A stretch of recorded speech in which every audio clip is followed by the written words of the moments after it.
அதாவது இது தனிப்பட்ட விஷயம் என்று பொதுச் செயலாளர் சொல்லிவிட்டார்.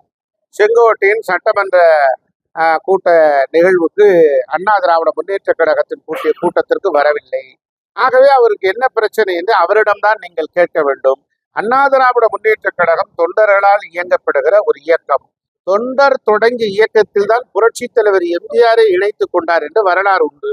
அப்படி தோன்றிய இயக்கத்தை 50 ஆண்டுகளுக்கு அழைத்து வந்தவர் புரட்சி தலைவி அம்மா.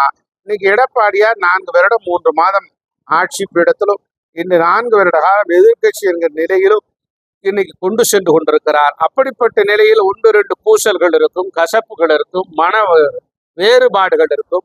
ஆனால் இந்த வேறுபாடுகளாலும் மன வருத்தங்களாலும் போனவர்கள் எப்படிப்பட்ட நிலைக்கு போனார்கள்? காணாமல் போய்விட்டார். ஆக பிரச்சனை சொந்த அண்ணன் தம்பிகளுக்குள் பிரச்சனை என்று சொன்னால் பேசி தீர்க்க வேண்டும். உங்களுக்கு என்ன பிரச்சனையோ பொதுச் செயலாளரை சந்திக்க வேண்டும்.